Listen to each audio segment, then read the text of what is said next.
Segunda carta de Paulo aos Coríntios, capítulo 1, verso 20, diz assim. Vamos ler. Segunda carta de Paulo aos Coríntios, capítulo de número 1, verso 20. Porque quantas são as promessas de Deus, tantas tem nele o sim, porquanto também por ele é o amém, para a glória de Deus, por nosso intermédio. Vamos ler de novo. Porque quantas são as promessas de Deus, tantas tem nele o sim, porquanto também por ele é o amém, para a glória de Deus, por nosso intermédio. Eu sei que esse texto de Paulo, ele tem um trocadilho de palavras que a gente não consegue assimilar rapidamente quando a gente lê o que ele quer dizer de imediato, né? Talvez a gente até decore o que está escrito, mas o entendimento às vezes não vem com tanta facilidade. Mas eu quero tentar simplificar ao máximo para que você entenda o que é que Paulo está dizendo aqui, e aí depois nós vamos orar e a gente vai iniciar a partir daqui. Ele está dizendo assim, porque tantas quantas são as promessas de Deus, ou seja, não importa quantas promessas Deus já tenha feito à raça humana em toda a sua trajetória existencial. Tantas quantas sejam as promessas de Deus, não importa. Deus fez promessa logo após a queda do homem, Deus fez promessa durante toda a extensão do Antigo Testamento, Deus fez promessa em Cristo, Deus fez promessa por meio dos apóstolos e Deus continua fazendo promessas individuais no coração de cada um de nós. Amém? Talvez Deus tenha feito promessa nessa manhã para você. Talvez Deus tenha feito promessa para esse ano para você, sobre a sua vida financeira, sobre a sua vida, sobre a sua saúde. Não importa, a Bíblia diz que tantas quantas sejam essas promessas, não importa quantas, em todas elas, diga, em todas elas, nós já temos nós já temos nele o sim. Diga, não importa quantas promessas Deus já tenha feito, eu já tenho em Cristo o sim para a minha vida. O que significa esse sim? Ele diz, está feito. Agora veja, promessa que está feita não é promessa.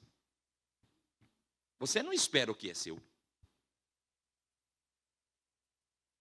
Não importa quantas promessas Deus já tenha feito, nele você já tem o sim. Promessa feita não é promessa.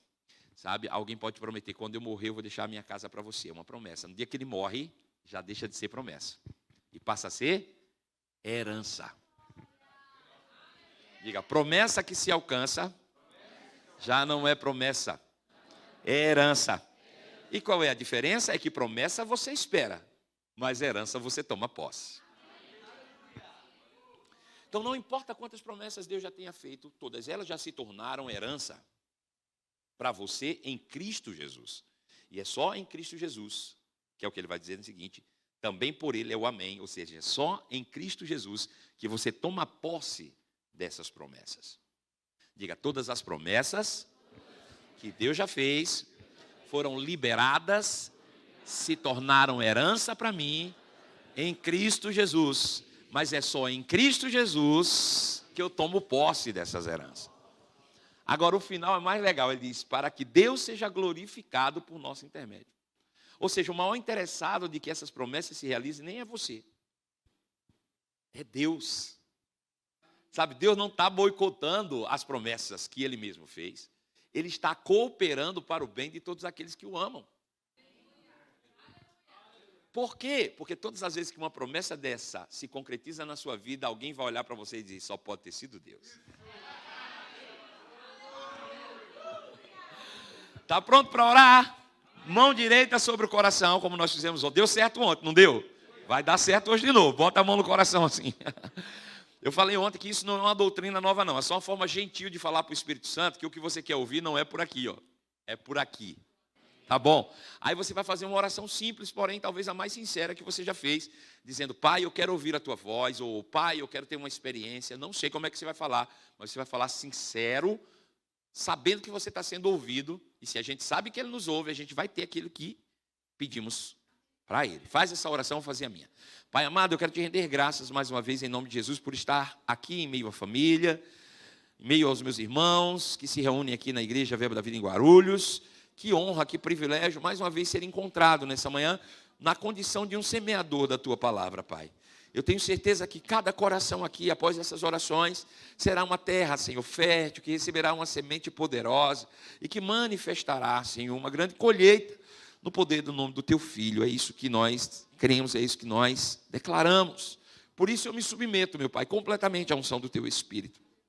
Eu me submeto à unção de conselho e profecia para trazer respostas a cada oração feita com fé e de encontro a cada coração sedento.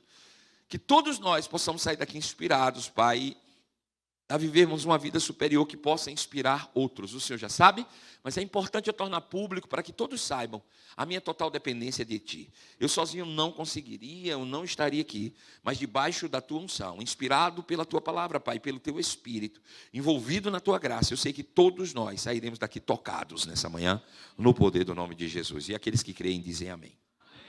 Glória a Deus. Olha, eu vou fazer um breve resumo daquilo que nós vimos ontem, porque tem tudo a ver com aquilo que eu vou ministrar agora pela manhã. Ontem eu falava que todo ser humano, ele busca pelo sucesso. E a gente dá o nome que quer para esse sucesso. Felicidade, prosperidade, riqueza, satisfação, alegria, enfim. Não importa. Todos nós buscamos isso. E buscamos de várias formas. Buscamos trabalho, buscamos muitas vezes na conquista, querendo ter bens, querendo ser alguém, casando, buscando pessoas, concluindo cursos, não importa, a gente busca. Faz uma lista lá e busca. Mas, variavelmente, por mais que a gente alcance algumas coisas, a gente olha para dentro, parece que está faltando algo ainda. A gente tem que estar sempre buscando mais e mais e mais, mais. E parece que a busca, e parece não, é uma realidade, a busca pelo ter coisas, alcançar, conquistar, é insaciável, parece um buraco sem fundo. A gente faz, quanto mais faz, a gente mais quer. Né? Quanto mais tem, mais quer. Essa aqui é a verdade. Não importa quanto dinheiro você tenha, não importa o que você já alcançou, quantos títulos, posição, cargo, você sempre vai querer mais. Por que nós buscamos e poucos encontram? Porque o ser humano, a maioria deles, não sabe onde buscar isso. O que é que o ser humano busca, afinal de contas? E ontem nós vimos que a busca de todo ser humano é pelo poder. Não um poder déspota, que visa controlar pessoas, mas um poder genuíno que poderia me dar a capacidade da autossatisfação, que pudesse me levar a uma vida, a um estado de espírito de alegria e de paz. Não é que eu quero ser milionário, eu só não quero ter falta, eu só não quero ter que ficar pensando em pagar conta, eu só queria realmente era viver uma vida tranquila e ver as pessoas que eu amo ter suficiente para viver, não passar necessidade como essas crianças que a gente viu aqui. Enfim, a gente ter para nós em abundância e ter em abundância para ajudar aqueles que também estão lá. A gente só queria isso, um poder que nos desse isso. Né? Por isso muitas pessoas se enveredam no trabalho buscando o poder, ou esse poder que o dinheiro promete dar, mas nunca dá. Enfim, a gente queria ter o poder de controlar a saúde, a vida, né? O que a religião muitas vezes promete e também não dá. Enfim, a gente quer ter o poder, mas a busca por esse poder só pode, obviamente, ter sido resultado de uma perda desse poder. A gente não procura o que não perde, a gente só procura aquilo que a gente perde. E aí, quando a gente olha para as Escrituras Sagradas, isso fica bem claro quando a gente olha para a origem da raça humana, para o início de todas as coisas. Deus, quando foi criar o homem, Ele o criou à sua imagem, conforme a sua semelhança, e Ele deu poder, Ele deu domínio, Ele deu governo, Ele deu regência, Ele disse, agora governa, domina. Sabe, naquele lugar não existia dor, naquele lugar não existia doença, naquele lugar não existia maldições, naquele lugar não existia falta, muito pelo contrário. Deus o não colocou num chão de fábrica dizendo vai ter que trabalhar para conquistar. Deus não colocou ele no estaleiro. Deus não colocou ele numa empresa. Deus colocou ele no jardim e disse agora coma livremente. Desfrute gratuitamente de tudo que eu já preparei de antemão. Sabe, Adão não precisou trabalhar, crer, nem mesmo orar, fazer campanha, jejuar para conquistar, porque Deus já tinha preparado para ele antes mesmo dele nascer. Essa era a ideia original de Deus, esse era o centro da coisa toda, irmãos. Porém, o pecado é que roubou tudo isso de nós. Foi o pecado que tirou todas essas coisas de nós.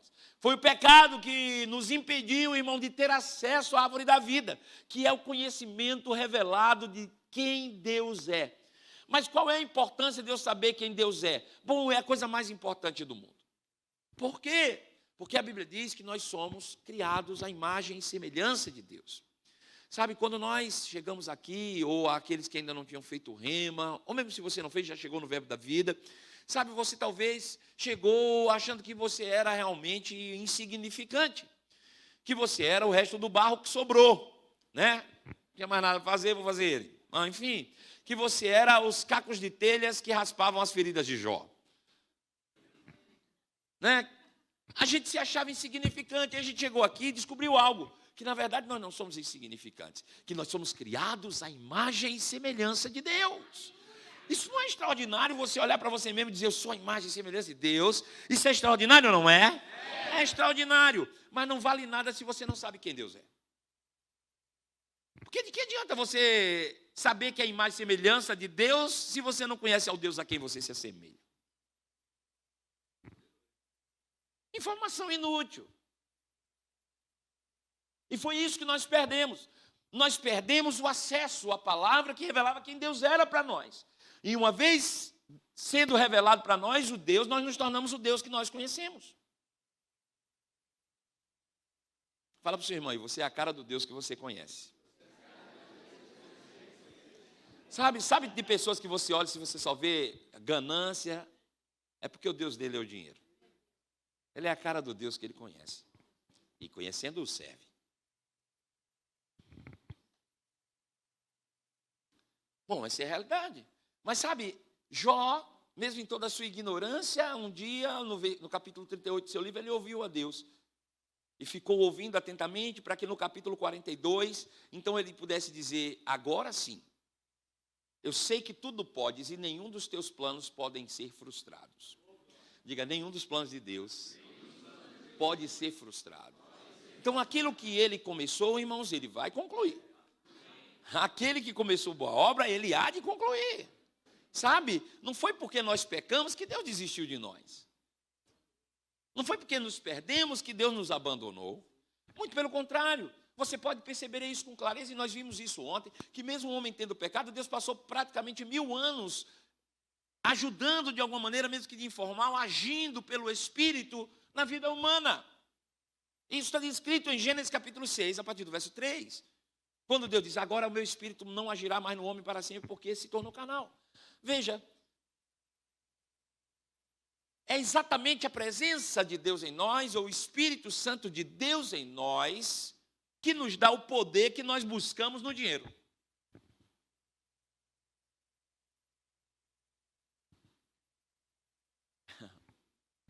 Aleluia. Perdemos o poder quando perdemos a conexão com Deus. E aí a coisa começou a sair do controle. Nós que fomos criados para governar, passamos a ser escravos e governados. Nós que deveríamos dominar sobre o meio em que vivemos, passamos a ser dominados pelo meio. E a coisa foi caminhando ladeira abaixo. Mas sabe, Deus nunca desistiu de nós. E aí, na plenitude dos tempos, ele envia Jesus de Nazaré. E Jesus vindo aqui, irmãos, ele morre na cruz por mim e por você. E morrendo na cruz, ele extermina aquilo que nos impedia de viver a vida que Deus planejou desde o princípio. O que é? O pecado. O pecado foi exterminado na cruz. Quando Jesus morreu naquela cruz, irmãos, ele acabou com aquilo que impedia de que nós vivêssemos uma vida que Deus planejou para nós. Sabe, nenhum ser humano vai experimentar a vida que Deus pensou originalmente para você se você não conhecer a Deus e a sua palavra. Paulo diz, enquanto você viver pelos moldes do mundo, você vai sofrer e vai receber aquilo que o mundo tem. Mas se você decidir se transformar por meio de uma renovação de entendimento, entendendo como Deus pensa, que é diferente do que o mundo pensa, então aí você vai desfrutar de qual seja a boa, agradável e perfeita vontade de Deus. Mas é só assim. É por isso que o apóstolo Paulo diz, ele diz, não importa quantas promessas Deus já tenha feito. Em toda a extensão da existência humana, Deus fez milhares de promessas e são inúmeras. Ele diz, não importa quantas, quando Cristo morreu naquela cruz e ressuscitou ao terceiro dia, ele te tornou capaz de experimentar e desfrutar cada uma dessas promessas. Estão liberadas em Cristo Jesus. Quantas promessas ele fez? São inúmeras. Sabe, Jesus disse, o ladrão veio para roubar, matar e destruir, mas eu vim para que tenham vida e vida em abundância. Aleluia. Agora, vamos olhar para nós mesmos e ao nosso redor. Será que todos os crentes que você conhece, ou até mesmo você mesmo, está vivendo a vida abundante que Jesus falou? Ou será que a sua vida está mais para roubo, morte e destruição?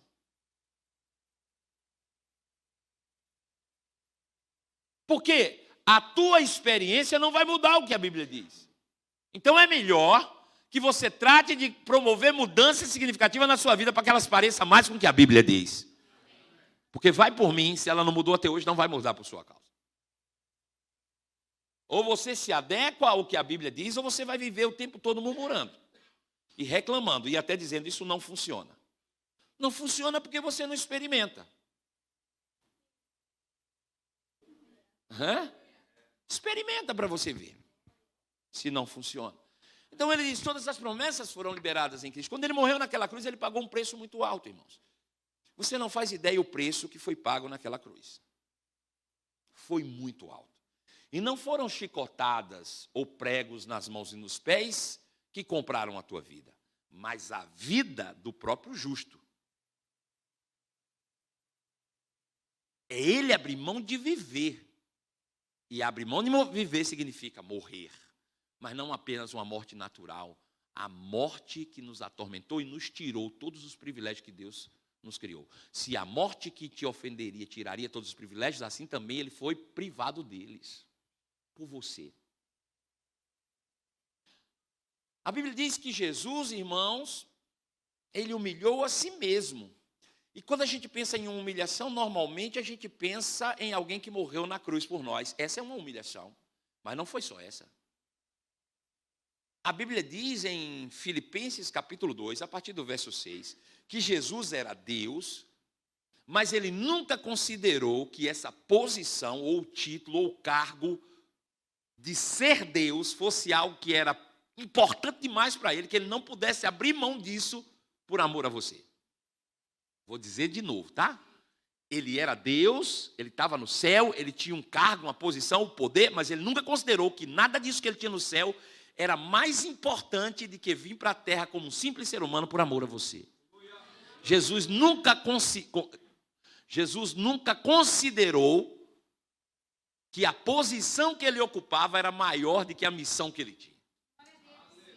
Nunca coloque posição acima de missão. E a Bíblia diz que então ele abriu mão de si mesmo, ou esvaziou-se a si mesmo e se tornou semelhante aos homens. Veja, a humilhação não começa na cruz. Começa quando Deus, Criador do universo, decide vir como uma criatura informe no ventre de uma menina de 16 anos. O Criador sendo gerado no ventre da criação. Durante 9 meses se submeter a isso e nascer por vias naturais e ser amparados por mãos humanas. E não saber comer. E ser amamentado. E ter as suas fraldas trocadas. Eu estou falando do Deus Criador do universo. Por você.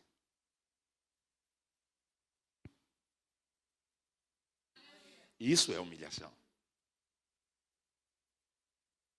Olha o que ele teve que passar por você. Eu me emociono de pensar nisso. Todas as vezes que eu penso nisso, eu me emociono. Por que ele faria isso? Por amor. Não importa quantas promessas esse Deus já tenha feito em Cristo Jesus. Quando ele morre na cruz, ele diz sim para todas as promessas.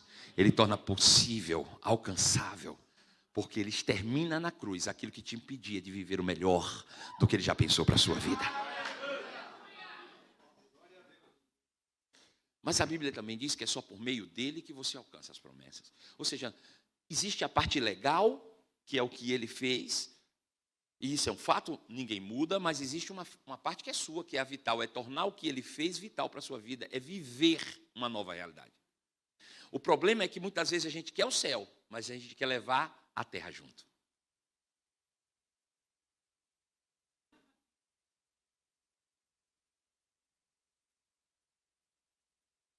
Diga, Deus é bom. E aí, nessa perspectiva, eu quero que você abra comigo 2 Coríntios capítulo 2, verso 14. Diga, ele conquistou tudo para mim, e tudo que eu preciso é permanecer nele. Nada além disso, irmãos. Eu vou te falar o que é, enquanto você está abrindo. Abre aí. Você abriu 2 Coríntios, capítulo 2, verso 14? Diga, tudo que eu preciso é permanecer nele. Para que olha para cá. eu pensei pelo Espírito que eu preciso falar isso aqui. Veja, como é que isso se deu? Deus nos criou perfeitos para viver uma vida plena, maravilhosa, à altura do que Deus vive. Mas o pecado nos tirou isso, a gente passou a viver uma vida miserável, desgraçada, correndo atrás de dinheiro. Essa que é a verdade, ok? Só que ele mandou Jesus para nos resgatar. Como ele fez isso? Essa que é a questão. Veja, eu falei que Jesus era Deus, Paulo fala, mas ele não considerou que isso era importante demais, que ele não pudesse abrir mão para vir aqui nos resgatar. E aí ele esvazia a si mesmo de ser Deus e se torna semelhante aos homens. Ok? Sendo encontrado como figura humana, a Bíblia diz que ele foi obediente até a morte. Ele não foi obediente na morte. Ele foi obediente desde que nasceu até a morte. Obediente. E você sabe que a obediência é sofredora? Toda vez que você obedece, você sofre. Por quê? Porque você tem que ir contra o que você acredita, às vezes, ou pensa, ou quer, para fazer a vontade daquele que está te conduzindo. E ele foi obediente até a morte, e morte e cruz. Esse é o nosso Jesus. Amém, irmãos? Para que nós pudéssemos viver. Agora, como é que ele fez isso? Por um aspecto chamado identificação e substituição. Primeiro, ele entra num processo de empatia, como ele olha para a gente assim, ó, eu sou semelhante a você. Sabe, irmãos, Jesus nasceu 30 anos depois, ninguém sabia onde ele estava. Imagina como era em Israel, o pessoal pensando, será que esse negócio desse menino que nasceu há 30 anos atrás era verdade? Não era? Onde está? Se era ele o Cristo, onde ele está? A gente não para pensar nisso. Mas, cara, deve ser verdade, porque Herodes mandou matar, foi uma matança terrível de criança. Será que ele não morreu? Aí aparece um profeta diferente, pregando sobre arrependimento e batizando no Rio Jordão. O nome dele era João Batista. E vieram as autoridades até ele, e de toda sorte, e diziam, quem é você, cara? Você é diferente. Quem é você? Você é um profeta? Ele disse, não sou. Você é o Cristo? Ele disse, não sou. Ele disse, quem você é? Ele disse, eu sou o que disse o profeta Isaías, o vento que clama no deserto. Estava ele lá pregando e batizando, e aí vem Jesus, que até esse momento era um mero desconhecido. Ninguém conhecia, irmão. A única pessoa que realmente sabia quem ele era agora era João Batista, porque certamente recebeu por uma revelação do Espírito. E aí quando ele está batizando, que ele olha no meio da multidão, ele vê Jesus, ele disse, é ele? Olha lá, é o cara que eu te falei, que vem depois de mim, que é maior do que eu, e que eu não sou digno de amarrar as suas sandálias. Jesus vai e fica por ali, e as pessoas ficam assim, sei. E aí vem Jesus, aí chega, eu não sei se tinha fila para o batismo, eu não sei como é que era, mas chegou a vez dele, ele entrou na água e se ajoelhou, e João Batista fez assim, ei, pode sair, eu sei quem você é. Não precisa ficar aí não, eu já sei, não precisa fingir não, eu já sei. Na verdade, eu é que vou me ajoelhar e você vai me batizar.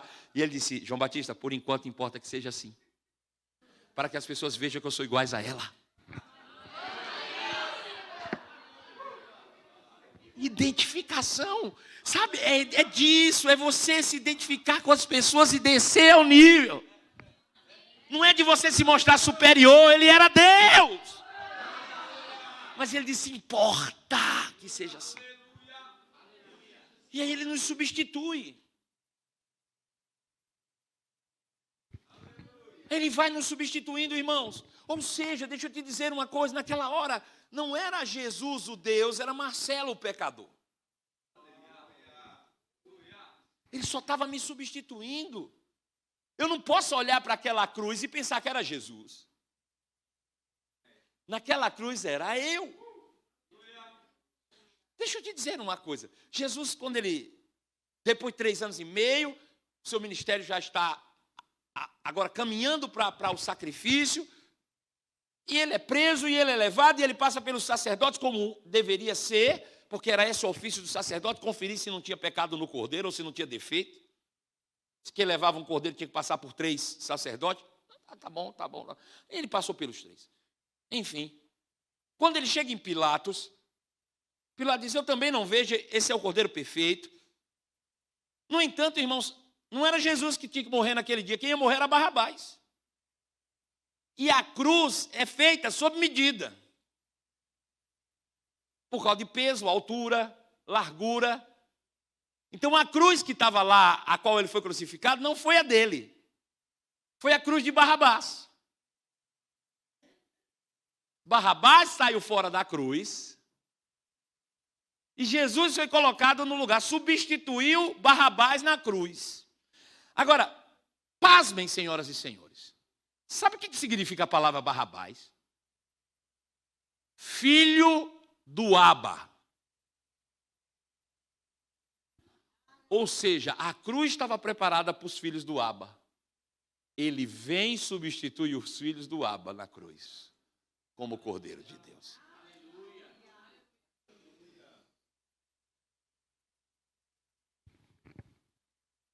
Nos substituiu. Morreu por nós. E ao ressuscitar no terceiro dia, não é ele só ressuscitando. Porque se era eu naquela cruz, que foi feita para mim, fui eu que morri, fui eu que fui ao inferno, e fui eu que ressuscitei. O problema é que a partir do momento que ressuscitamos com ele, ao invés de permitir que ele continue nos substituindo, a gente diz, tá bom, até aqui você fez, daqui em diante sou eu assumo o controle. A gente deveria deixar ele continuar e assumir definitivamente que a gente não tem responsabilidade de conduzir a própria vida. Você deveria estar consciente disso. Você não tem responsabilidade para conduzir sua própria vida. Quando você recebeu a primeira, você jogou no inferno. Então, o melhor que eu poderia fazer é quando ele ressuscitasse, eu disse, Jesus, vamos fazer o seguinte, eu não vou entrar mais em cena não. Não mais vivo eu agora. Cristo é que vive através de mim. Quando isso acontece, a vida muda, irmãos. Sabe por que nós sofremos? Porque a gente quer insistir com esse negócio de querer controlar a nossa vida.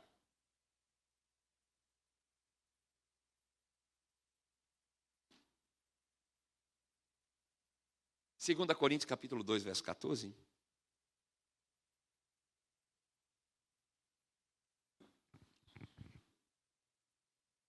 Veja o apóstolo Paulo mais uma vez. Ele diz, graça porém a Deus, que em Cristo Jesus, diga em Cristo, sempre nos conduz em triunfo. E ele diz no final, e por meio de nós manifesta em todo lugar a fragrância do seu conhecimento. Vamos ler de novo, por favor. Acho que você não está lendo ou não está vendo o que deveria. Abra bem seus olhos, esfregue assim e leia. Graças, porém, a Deus, que em Cristo Jesus sempre nos conduz em triunfo. Vou ler de novo. Graças, porém, a Deus, que em Cristo Jesus sempre nos conduz em triunfo. Para aqui para olhar, para aqui. Nós falamos que a busca do ser humano é em ter. Não, estou buscando, porque eu quero a felicidade, eu quero, eu estou buscando. Aí faz lista e mais lista, e conquistas. Mas todas as promessas foram liberadas na cruz. E se eu permitir que ele viva através de mim, ele sempre vai me conduzir em triunfo. E não há o triunfo. Ele não nos conduz ao triunfo, ele nos conduz em triunfo.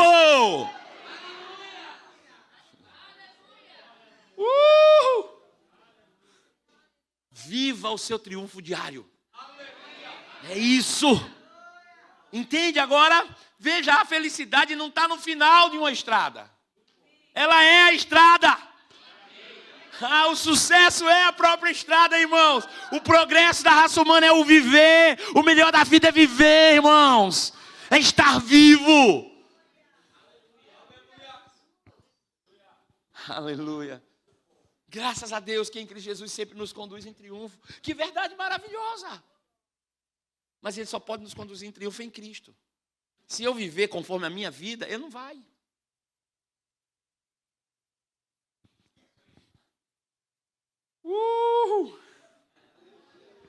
Que verdade maravilhosa.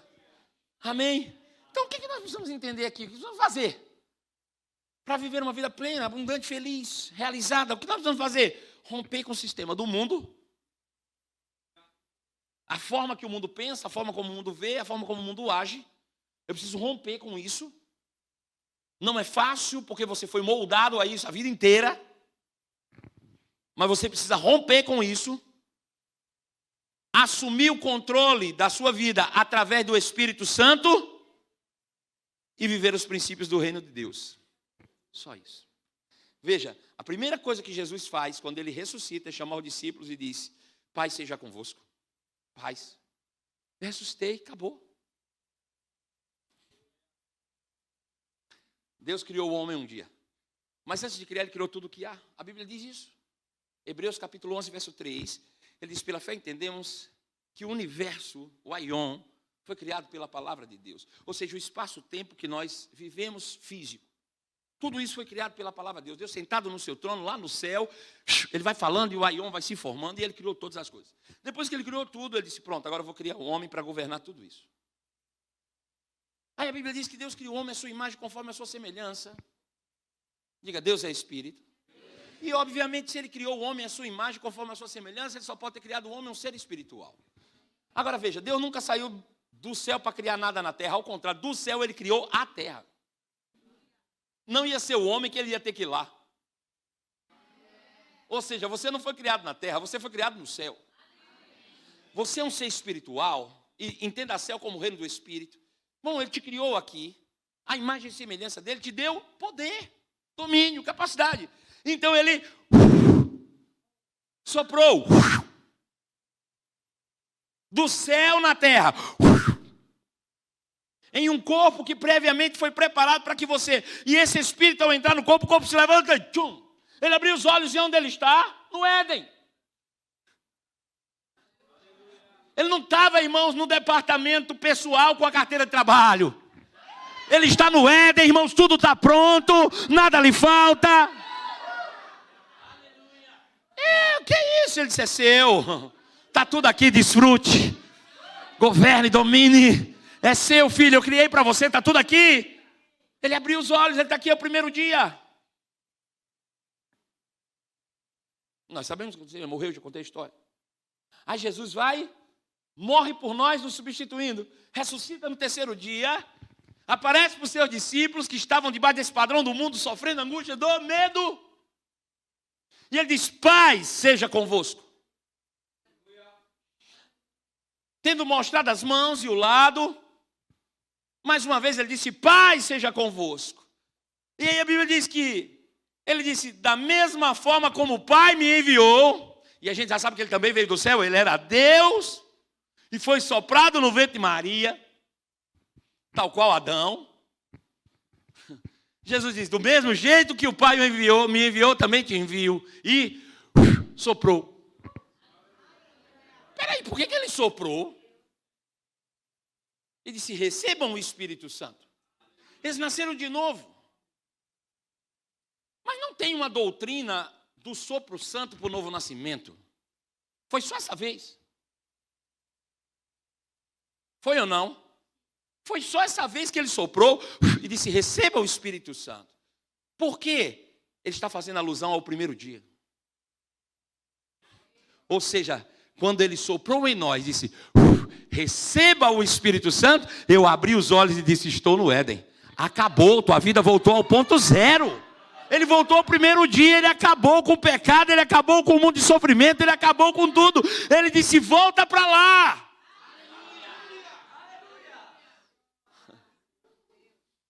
Agora você está de olhos abertos e onde você está? Diga: eu devo estar na presença. Eu tenho que enxergar isso. Eu tenho que enxergar o Éden. Eu tenho que enxergar, irmãos, uma nova vida. Eu não posso, irmãos, transformar isso em religião. Eu não posso, irmãos. Isso é muito mais, irmãos. O novo nascimento te dá uma oportunidade, uma nova vida. De recomeçar, de zerar o jugo. Agora eu preciso mudar minha forma de pensar. Só existem duas formas de viver. Duas. Ou você vive segundo o padrão do mundo, que é o que você acredita, pensa, vê e acha que as coisas funcionam, como você acha que as coisas funcionam. Esse é o padrão do mundo. Ou você vive segundo o padrão de Deus, que está descrito pelo Evangelho. Sabe, eu vejo pessoas dizendo assim: eu tenho me dedicado, irmãos, eu tenho separado 4 horas todos os dias só para orar, para estar com o Senhor, 4 horas. Eu fico pensando, ótimo, você separou 4 horas, e as outras 20 você vive para o mundo? Deus não quer suas 4 horas, Deus quer você. É melhor que você diga, eu vivo integralmente para Deus, de vez em quando eu dou uma escapulidinha no mundo, de que você separar um tempo para Deus.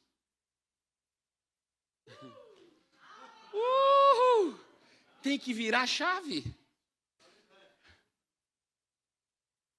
Veja, alguém falou com você, sua cabeça vai funcionar segundo o padrão do mundo ou segundo o padrão de Deus? É isso que eu estou falando. As suas reações, as suas ações são com base no que você acredita. O que você acredita tem base no que o mundo acredita ou no que Deus acredita?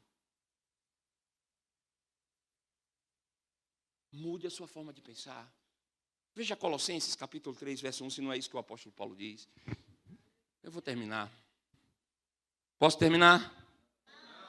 Então vamos continuar.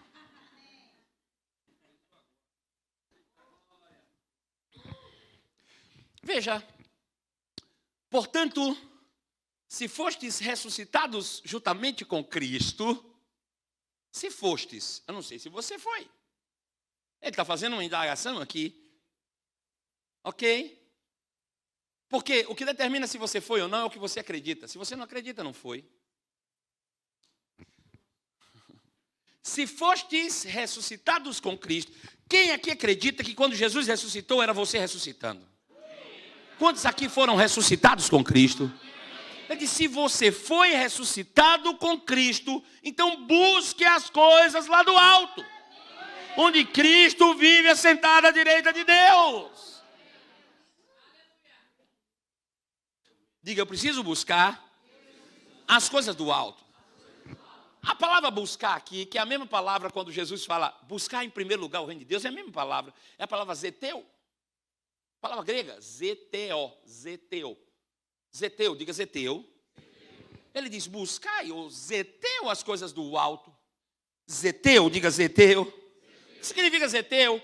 Ele disse procurar até encontrar por meio do raciocínio ou investigação lógica. Vou falar de novo. Buscar significa exatamente isso. Procurar até encontrar por meio do raciocínio, de pensamentos, até que você compreenda logicamente o que as coisas do céu, como as coisas do céu funcionam. É isso que ele está dizendo. Você tem que pensar.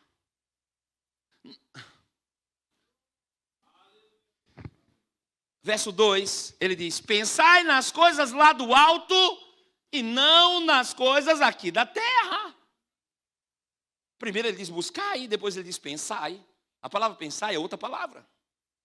É froneu. Diga froneu. Qual é a primeira? Zeteu. Zeteu e a segunda? Froneu. Diga froneu. A palavra froneu significa você pensar e meditar até que aquilo se torne parte de quem você é. Até que você entenda de maneira a absorver. Sabe quando você toma um remédio?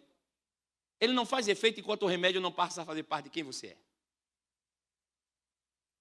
Pensar é meditar até que aquilo se torne uma verdade.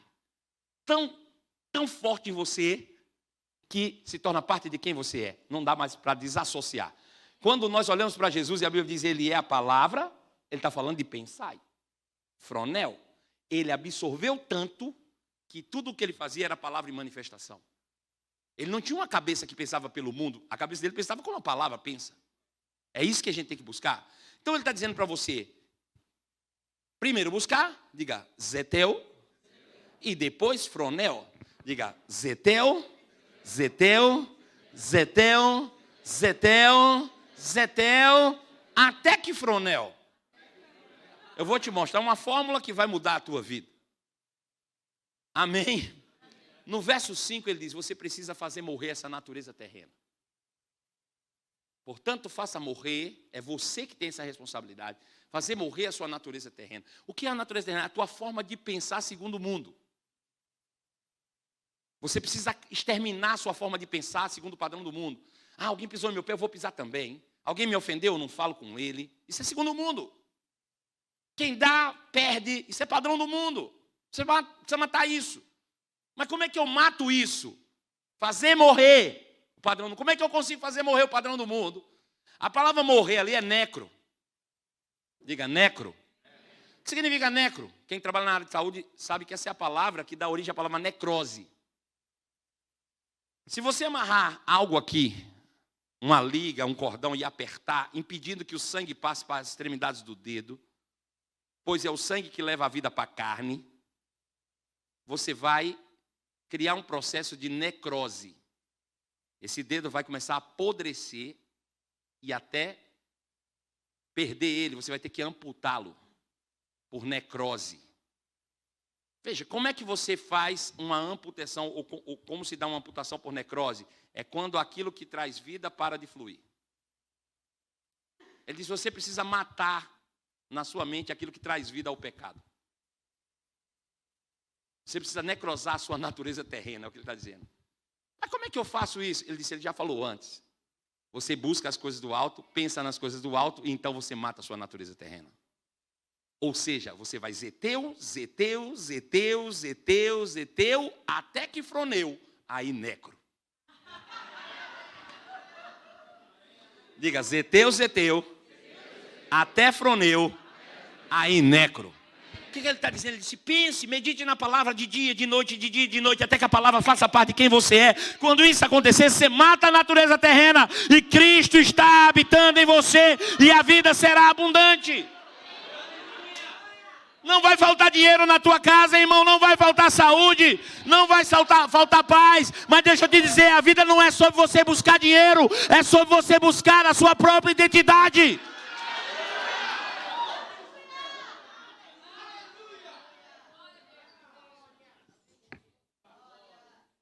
Tudo parte do autoconhecimento, daquilo que você sabe sobre você, sobre a sua própria vida. Quem é você? Irmãos, esse é o grande enigma da humanidade. Quem é você? Sabe, desde que se existe relatos da existência humana, eles carregam essas questões, esse enigma. O que é o homem, o que ele está fazendo aqui, para onde ele está indo.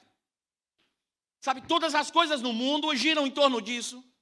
A ciência gira em torno disso, a filosofia gira em torno disso. O que é o homem, de onde ele veio, para onde ele está indo.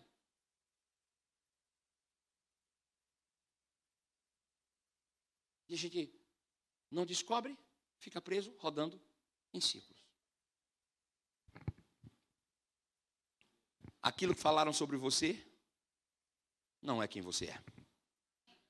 Você precisa primeiro descobrir quem é você.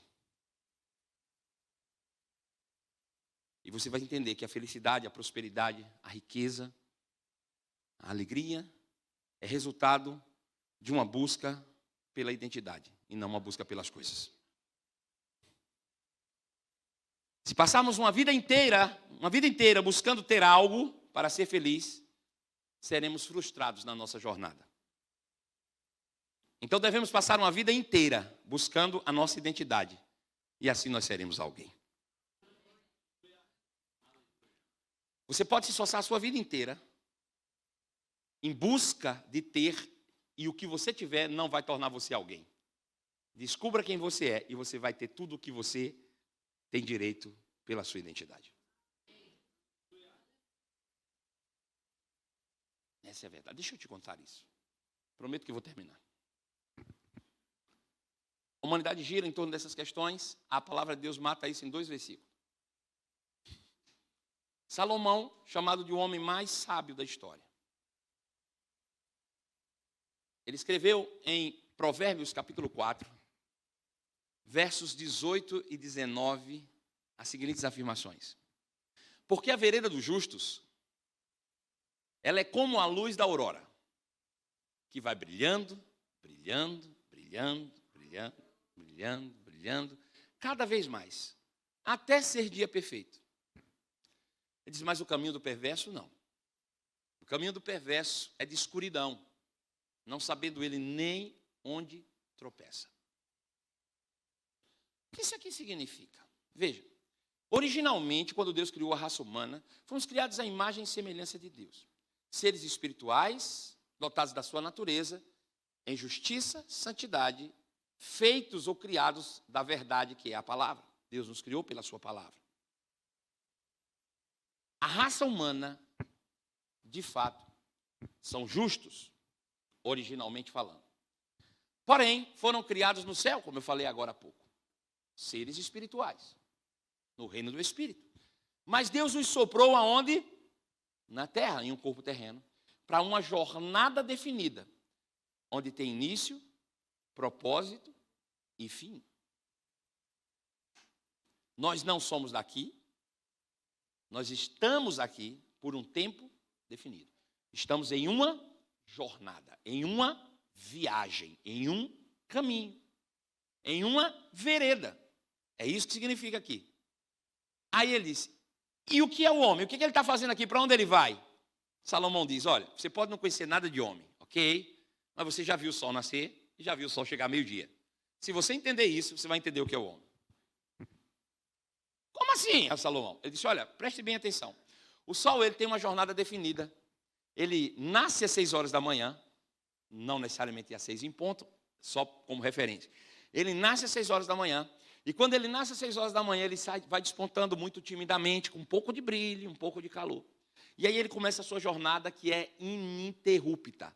Ele vai avançando, avançando, e a cada segundo ele vai brilhando mais e mais, mais e mais, mais e mais, mais e mais. Não tem nada, absolutamente nada, que possa parar a jornada do sol. Nada. Ele vai brilhando, brilhando, brilhando, brilhando, brilhando, brilhando, brilhando. E aí quando dá meio-dia, dia perfeito, o sol está no meio do céu e aquele solzinho tímido, você olha para o céu e não consegue mais encará-lo. Tamanho é o brilho, tamanho é o calor.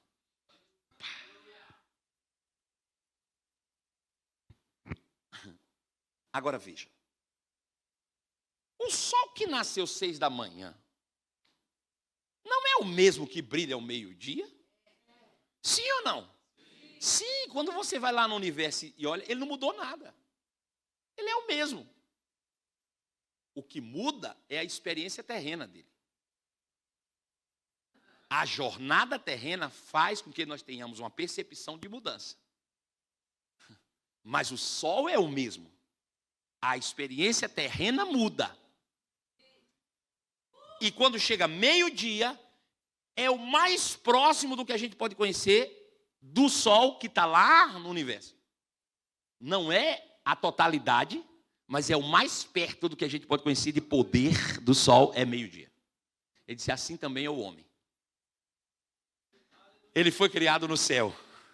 E já foi criado à imagem e semelhança de Deus. Mas ele foi colocado em uma jornada terrena. E quando ele nasce timidamente. Mas à medida que ele se alimenta da árvore da vida, que é a palavra de Deus, ele vai se inspirando e vai refletindo quem Deus é. Aumenta o conhecimento, aumenta a reflexão. Ele vai se inspirando e vai brilhando. Ele vai se inspirando, vai brilhando. Ele vai se inspirando, ele vai brilhando. Ele vai se inspirando e mostrando quem Deus é, assumindo o controle até que ele puder chegar ao ápice e dizer, pronto. Ele foi glorificado. E agora é o mais perto que a gente pode conhecer do que é o homem. Agora deixa eu dizer, ele nunca mudou, ele foi o mesmo desde que ele foi criado. Mas a experiência terrena do homem, ela é crescente. Ela é como esse brilhar. E o que nos faz brilhar é o conhecimento da palavra. Ele nos faz refletir quem Deus é. Eu recebo conhecimento, eu reflito quem Deus é. Talvez você não consiga enxergar isso aqui claramente em Adão. Por que você não consegue? Porque Adão estava nessa jornada e quando chegou aqui o diabo disse, para que você precisa ir até lá para ficar brilhante e ser igual a Deus? Como a da árvore se torne hoje. E eliminou o fator importante que é o tempo. Deixa eu te dizer, o tempo é o melhor bem, o bem mais precioso que Deus já nos deu. Não existe tempo no céu. Ele é só para aqui. E as pessoas não querem. Eles querem encurtar o tempo. Fala para o seu irmão assim, ó, o processo do tempo é fundamental para o seu crescimento. Diga, tenha paciência. Aí o diabo está o tempo todo, para que você precisa esperar tanto tempo?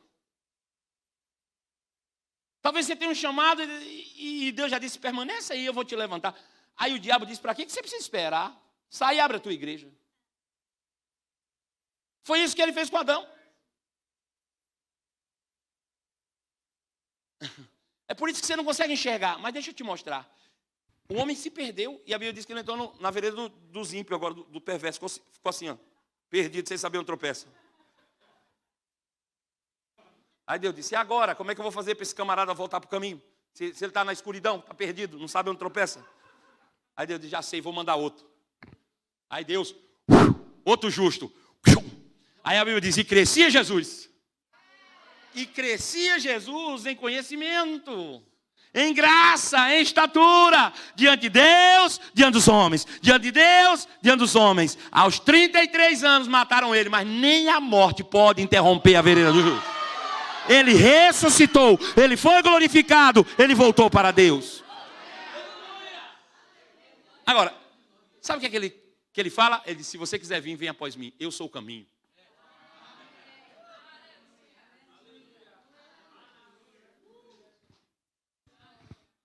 O que ele fez naquela cruz, te colocou de volta. Ele te justificou, te tornou justo, te colocou de volta. Agora é a sua parte. O que é que eu preciso fazer? Receber o conhecimento, tirar a consciência do mundo e brilhar cada vez mais. Deus vai te conduzindo em triunfo e não ao triunfo.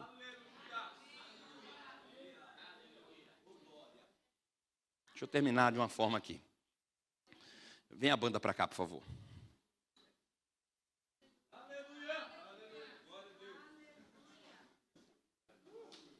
Quantos estão preparados para prosperar? Diga, eu vou brilhar cada vez mais. Diz, eu entendi. Diga, eu entendi. Diga, eu vou brilhar. Diga, eu não vou perder tempo para conquistar o que já é meu.